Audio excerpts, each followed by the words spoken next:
Sabado.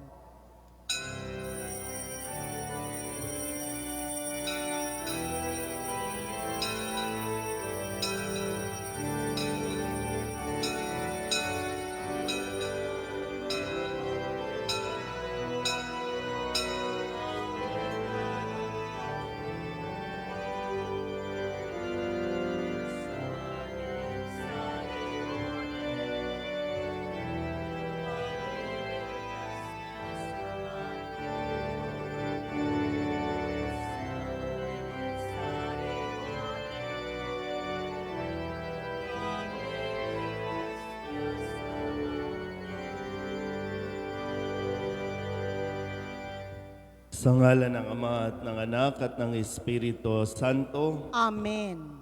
ang pagpapala ng ating Panginoong Hesto Kristo, ang pag-ibig ng Diyos Ama at ang pakikipagkaisa ng Espiritu Santo naway sumainyong lahat. At sumaiyo rin. Mga kapatid, aminin natin ang ating mga kasalanan upang tayo'y maging marapat gumanap sa banal na pagdiriwang. Inaamin ko sa makapangyarihang Diyos at sa inyo mga kapatid, na lubha akong nagkasala sa isip, sa salita at sa gawa, at sa aking pagkukulang. Kaya isinasamo ko sa mahal na Birhen Maria, sa lahat ng mga anghel at mga banal, at sa inyo mga kapatid, na ako'y panalangin sa Panginoong ating Diyos. Tawaan tayo ng makapangyarihang Diyos, patawarin tayo sa ating mga kasalanan, at patnubayan tayo sa buhay na walang hanggan. Amen. Panginoon, kaawaan mo kami. Panginoon, kaawaan mo kami. Kristo, kaawaan mo kami. Kristo, kaawaan mo kami. Panginoon, kaawaan mo kami. Panginoon, kaawaan mo kami. Manalangin tayo. Ama naming makapangyarihan, para mo ng awang ilayo sa amin araw-araw ang lahat ng mga sumasalungat sa amin at tumahadlang, upang ang aming buong katauhan ay magkaroon ng kalayaan para kusang sundin ang iyong kalooban sa pamamagitan ni Jesucristo kasama ng Espiritu Santo magpasawalang hanggan. Amen.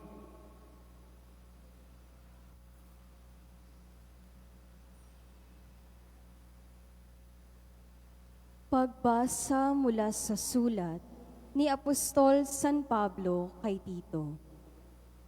Pinakamamahal, paalalahanan mo silang pasakop sa mga pinuno at mga may kapangyarihan. Sundin ng mga ito at maging handa sa paggawa ng mabuti. Pagbawalan mo silang magsalita ng masama kaninuman. Kailangang maging maunawain sila, mahinahon at maibigin sa kapayapaan. Noong una, tayo'y nalihis ng landas dahil sa ating kamangmangan at katigasan ng ulo. Naging alipin tayo ng sariling damdamin at lahat ng uri ng kalayawan. Naghari sa atin ang masamang isipan at pagkainggit. Tayo'y kinapuotan ng iba at sila'y kinapuotan din natin. Ngunit nang mahayag ang kagandahang loob at pag-ibig ng Diyos na ating tagapagligtas, tayo'y iniligtas niya. Natamo natin ito hindi dahil sa ating mabubuting gawa, kundi sa kanyang habag sa atin. Naligtas tayo at ipinanganak na muli sa Espiritu Santo na siyang luminis at nagbigay ng bagong buhay sa atin. Sa pamamagitan ng ating tagapagligtas na si Jesucristo, ibinuhos sa atin ng Diyos ang Espiritu Santo upang tayo'y pabanalin ng kanyang pag-ibig at kamtan natin ang buhay na ating inaasahan. Ang salita ng Diyos. Salamat sa Diyos. Pastol ko'y Panginoong Diyos, hindi ako magdarahop. Pastol ko'y Panginoong Diyos, hindi ako magdarahop. Panginooy aking pastol, hindi ako magkukulang. Ako'y pinahihimlay sa mainam na pastulan. At inaakay niya ako sa tahimik na batisan. Binibigyan niya ako niyong bagong kalakasan. Pastol ko'y Panginoong Diyos, hindi ako magdaraho. At sang-ayon sa pangako na kanyang binitawan, sa matuwid na landasi, doon ako inaakay. Kahit na ang daang iyo'y tumatahak sa karimlan, hindi ako matatakot pagkat ika'y kaagapay. Ang tungkod mo at pamalo, ang gabay ko at sanggalang. Pastol ko'y Panginoong Diyos, hindi ako magdaraho. Sa harapan ng lingkod mo, ikaw ay may handang dulang. Ito'y iyong ginagawang nakikita ng kaaway. Nalulugod ka sa akin, na ulo ko ay langisan, at pati na ang kalis ko ay iyong pinaaapaw. Pastol ko'y Panginoong Diyos, hindi ako magdaraho. Tunay na ang pag-ibig mo at ang iyong kabutihan, sa saaki tataglayin habang ako'y nabubuhay. Doon ako sa templo mo lalagi at mananahan. Pastol ko'y Panginoong Diyos, hindi ako magdaraho. Tatayo na po ang lahat.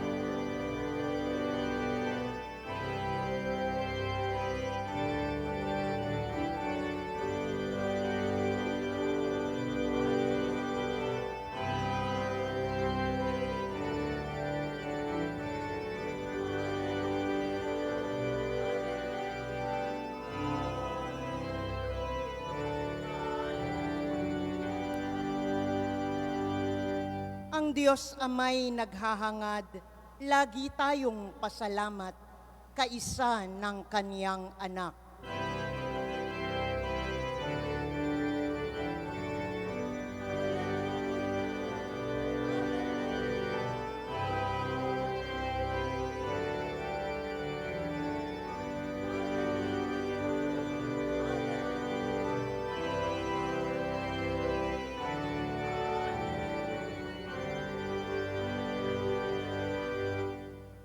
Sumainyo ang Panginoon. At sumaiyo rin. Ang mabuting balita ng Panginoon ayon kay San Lucas. Papuri sa iyo, Panginoon. Sa paglalakbay ni Jesus patungong Jerusalem, nagdaan siya sa hangganan ng Samaria at Galilea. Nang papasok na siya sa isang nayon, siya'y sinalubong ng 10 ketongin. Tumigil sila sa malayo-layo at humiyaw ng, Jesus, Panginoon, mahabag po kayo sa amin. Nang makita sila ay sinabi niya, umayo kayo at pakita sa mga saserdote. At samantalang sila'y naglalakad, gumaling sila.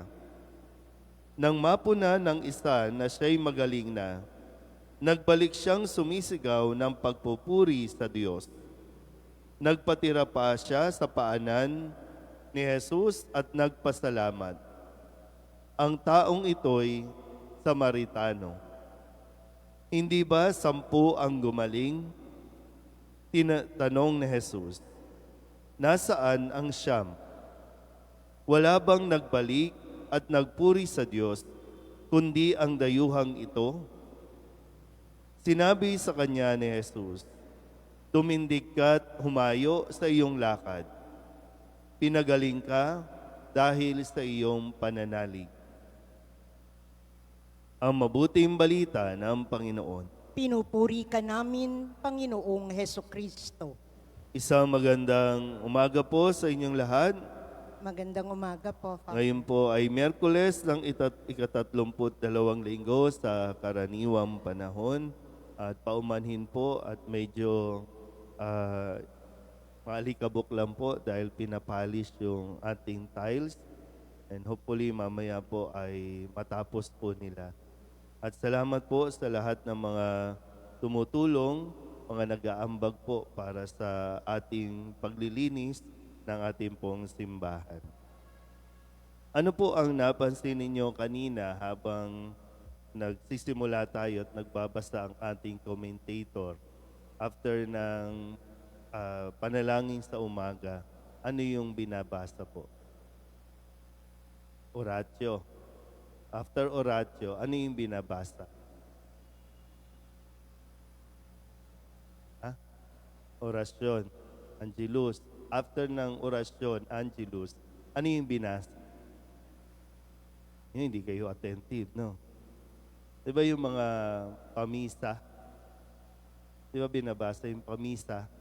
Mga naghandog, mga panalangin, mga kaluluwa. Alin yung marami? Yung intention, yung panalangin, request. Ilan yung misang pasasalamat, alay, nina? Isa lang. Pero sa panalangin, mahaba-haba yan. Kaluluwa, mahaba din yan. Bakit isa lang ang pasasalamat? Yun yung kadalasan natin nakakaligtaan. Pag may kailangan tayo, lalo na matindi ang pangangailangan natin, halos maglulumuhod tayo. Dati doon sa Quiapo, no, ay yung mga tao sa tindi ng request nila, mula pinto, naglalakad paluhod yan hanggang sa altar. Marami yung kapag may exam, pag nag-a-apply sa abroad, dala-dala yung mga passport, mga ballpen, tataas nila yan. Kasi ganun mag-request, no? Kasi talagang matindi yung pangangailangan nila na matugunan yung kanilang para mapansin sila ni Jesus. Pero kadalasan, pag natapos na, hindi na nakakabalik. Marami nga tayong mga kilala dati, mga celebrities na araw-araw pumupunta doon, nagdadasan para magkaroon ng pelikula, sumikat. Pero nung sumikat na, hindi na nakakabalik.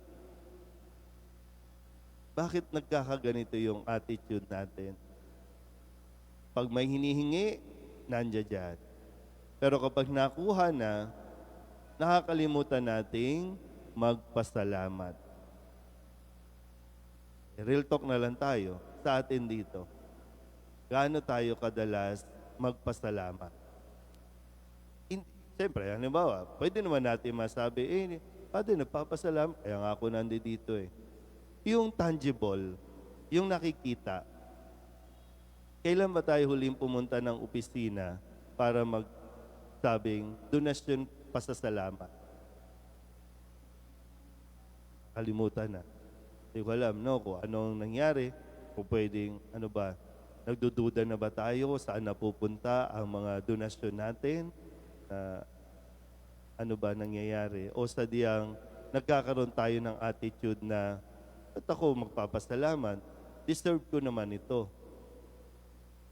Yung ganun ba, na? Diba, pag yung feeling natin, karapatan natin ito, right natin itong natanggap natin, para bang ang Diyos ang may utang na loob sa atin na ipinagkaloob niya ang kahilingan natin.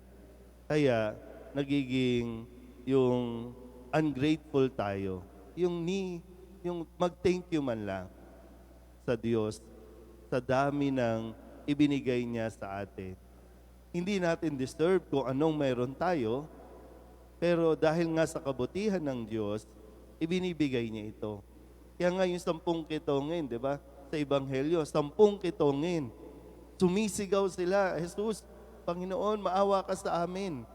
Wala nang kemi-kemi kay Jesus.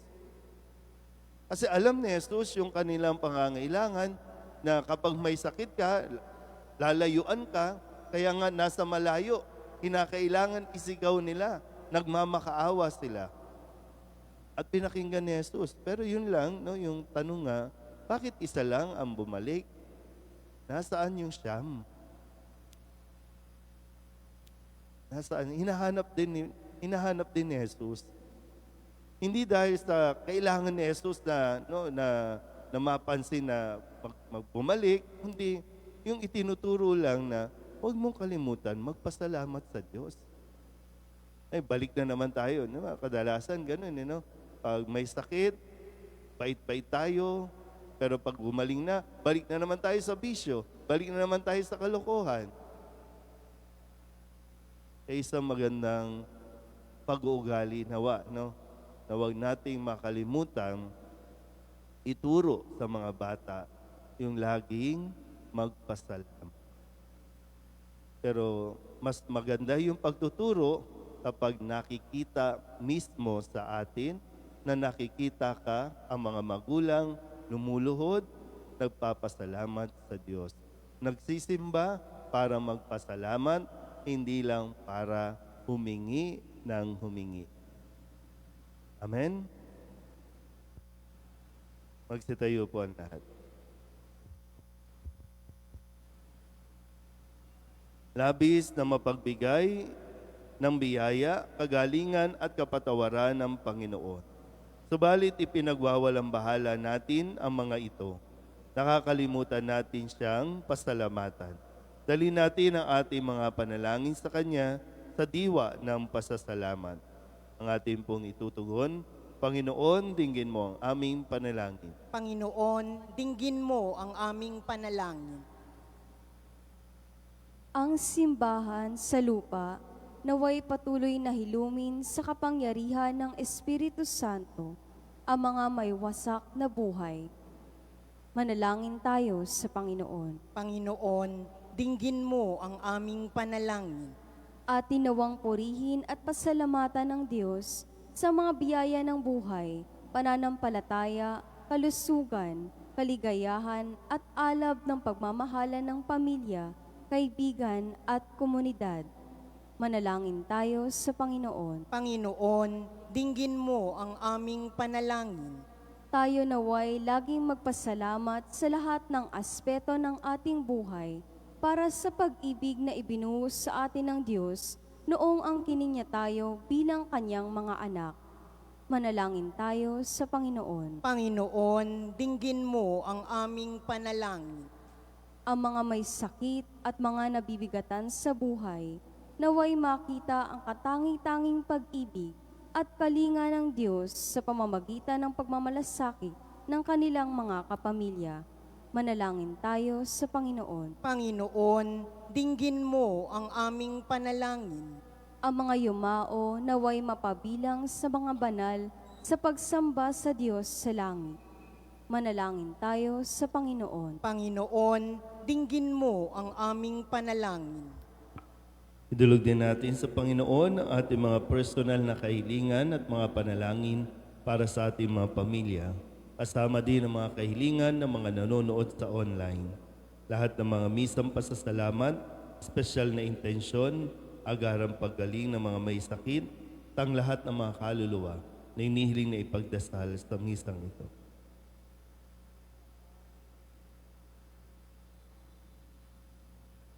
Ang lahat ng ito hinihiling namin sa ngalan ni Kristo ang aming Panginoon. Amen.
Manalangin kayo mga kapatid upang paghahain natin ang kalugdan ng Diyos namang makapangyarihan. Tanggapin nawa ng Panginoon itong paghahain sa iyong mga kamay, sa kapurihan niya at karangalan, sa ating kapakinabangan at sa buong sambayanan niyang banal. Ama naming lumikha, kalugdan mo ang paghahain ng mga natitipon dito upang ang aming ginaganap na pag-aalay ng sarili ng anak mo ay aming pakinabangan sa kanyang pamamagitan kasama ng Espiritu Santo magpasawalang hanggan. Amen. Sumainyo ang Panginoon. At sumaiyo rin, Itaas sa Diyos ang inyong puso at diwa. itinaas na namin sa Panginoon. Pasalamatan natin ang Panginoong ating Diyos. Marapat na siya'y pasalamatan.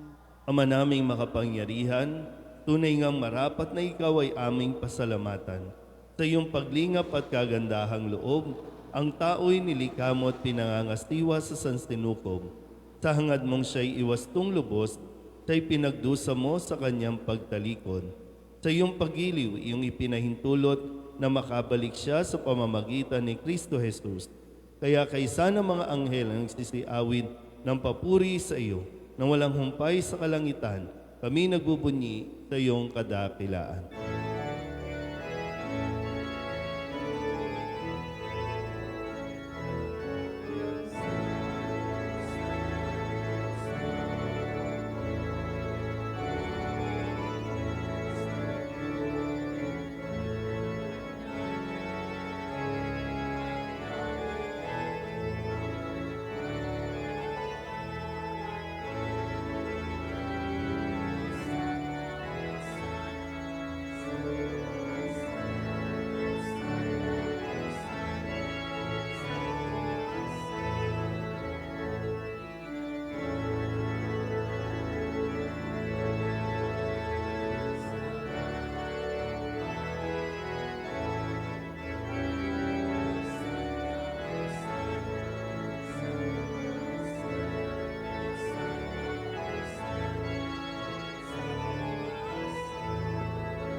Ama naming banal, ikaw ang bukal ng tanang kabanalan. Kaya't sa pamamagitan ng iyong Espiritu, gawin mong banal ang mga kaloob na ito upang para sa aming maging katawan at dugo ng aming Panginoong Hesus Kristo. Bago niya pinagtiis ang kusang loob na maging handog, inawakan niya ang tinapay, pinasalamatan kaniya, pinaghati-hati niya iyon, iniabot sa kanyang mga alagad at sinabi, "Tanggapin ninyong lahat ito at kanin, ito ang aking katawan na ihahandog para sa inyo."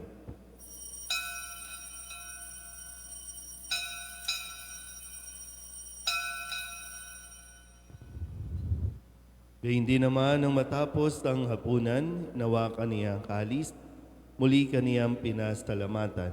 Iniabot niya ang kalis sa kanyang mga alagad at sinabi, "Tanggapin ninyong lahat ito at inumin. Ito ang kalis ng aking dugo ng bago at walang hanggan tipan. Ang aking dugo na ibubuhos para sa inyo at para sa lahat sa ikapagpapatawad ng mga kasalanan. Gawin ninyo ito sa pag-alaala sa akin."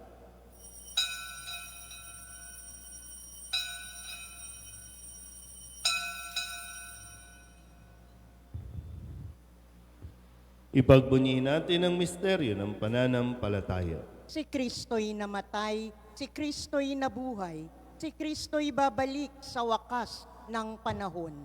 Ama, ginagawa namin ngayon ang pag-alaala sa pagkamatay at muling pagkabuhay ng iyong anak. Kaya tiniaalay namin sa iyo ang tinapay na nagbibigay buhay at ang kalis na nagkakaloob ng kaligtasan. Kami nagpapasalamat dahil kami iyong minarapat na tumayo sa harap mo para maglingkod sa iyo. Isinasamo namin kami magsasalo-salo sa katawan at dugo ni Kristo ay mabuklod sa pagkakaisa sa pamamagitan ng Espiritu Santo. Ama, lingapin mo ang iyong simbahang laganap sa buong daigdig. Puspusin mo kami sa pag-ibig kay San Francisco na aming Papa at ni Jose na aming Obispo at ng Tanang Kaparian. Alalahanin mo rin ang mga kapatid naming nahimlay na may pag-asang sila'y muling mabubuhay, gayon din ang lahat ng mga pumanaw. Tawaan mo sila at patuloyin sa iyong kaliwanagan. Tawaan mo at paginapating kaming lahat na makasalo sa iyong buhay na walang wakas. Kaysa ng mahal na Birhen Maria na ina ng Diyos, ng kabiyak ng puso niyang si San Jose, kaysa ng mga apostol at ng lahat ng mga banal na namuhay dito sa daigdig ng kalugod-lugod sa iyo, may pagdiwang nawa namin ng papupuri sa ikararangal mo sa pamamagitan ng iyong anak na aming Panginoong Hesto Kristo. Sa pamamagitan ni Kristo, kasama niya sa Kanya, ang lahat ng parangal at papuri ay sa iyo, Diyos Amang makapangyarihan, kasama ng Espiritu Santo, magpasawalang hanggan.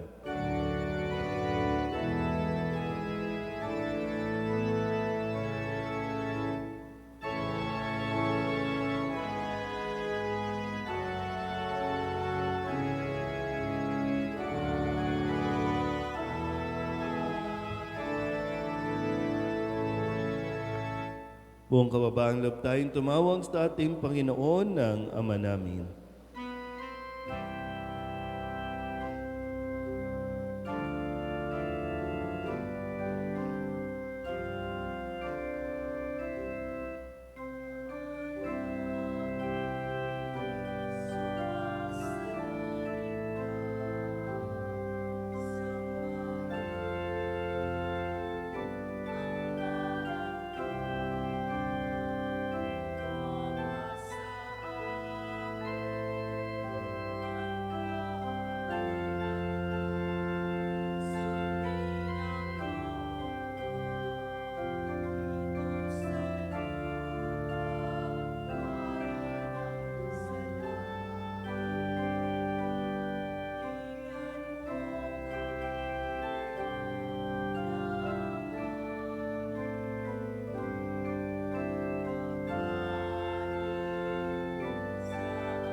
Inihiling namin kami iadya sa lahat ng masama, pagkalooban ng kapayapaan araw-araw, iligtas sa kasalanan at ilayo sa lahat ng kapahamakan, samantalang aming pinananabikan ang dakilang araw ng pagpapahayag ng tagapagligtas naming sa Yesu Kristo. Sapagkat iyo ang kaharian at ang kapangyarihan at ang kapurihan, magpakailanman. Amen. Panginoong Hesu Kristo, sinabi mo sa iyong mga apostol, kapayapaan ang iniiwan ko sa inyo, aking kapayapaan ang binibigay ko sa inyo. Tunghayan mo ang aming pananampalataya at huwag ang aming mga pagkakastala. Pagkalooban mo kami na kapayapaan at pagkakaisa ayon sa iyong kalooban, kasama ng Espiritu Santo, magpasawalang hanggan. Amen. Ang kapayapaan ng Panginoon ay laging sumainyo. At sumaiyo rin. Magbigayan po tayo ng kapayapaan sa isa't isa. Kordero ng Diyos na nag-aalis ng mga kasalanan ng sanlibutan, maawa ka sa amin. Kordero ng Diyos na nag-aalis ng mga kasalanan ng sanlibutan, maawa ka sa amin. Kordero ng Diyos na nag-aalis ng mga kasalanan ng sanlibutan, ipagkaloob mo sa amin ang kapayapaan. Ito ang kordero ng Diyos. Ito ang nag-aalis ng kasalanan ng sanlibutan. Mapalad ang mga inaanyayahan sa kanyang piging. Panginoon, hindi ako karapat-dapat na magpatuloy sa iyo, ngunit sa isang salita mo lamang ay gagaling na ako.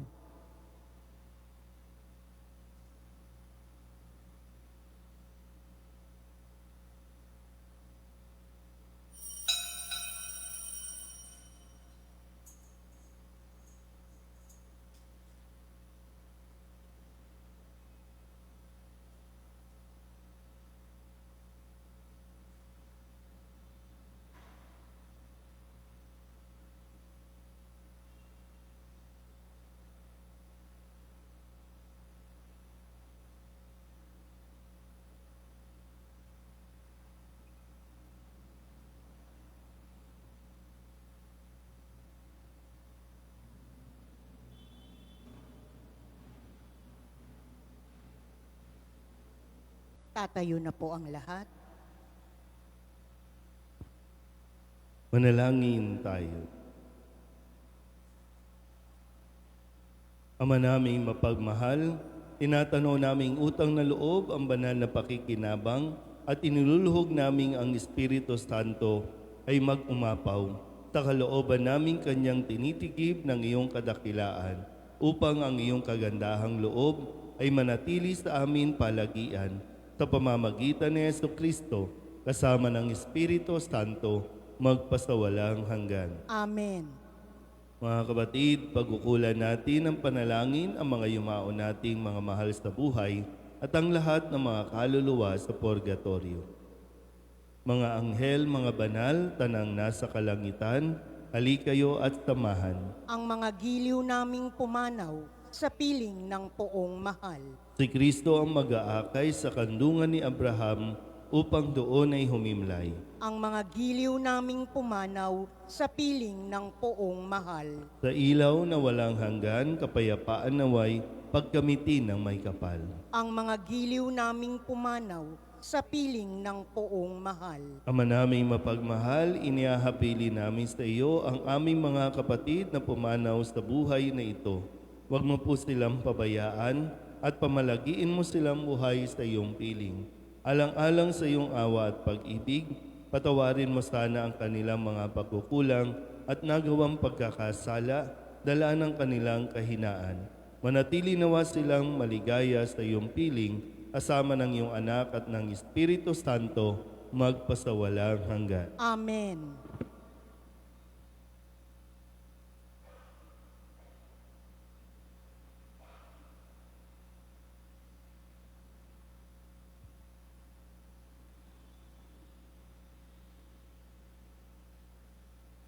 Kapayapaan, kailanman ang igawad ng may kapal sa mga yumaong ating mahal. Sila nawa ay silayan ng ilaw na walang hanggan. Sumainyo ang Panginoon At sumayo rin. at pagpalain kayo ng makapangyarihang Diyos, Ama at Anak, Espiritu Santo. Amen. Tapos na ang banal na misa, humayo tayo sa kapayapaan ni Kristo. Salamat sa Diyos. Magandang umaga po.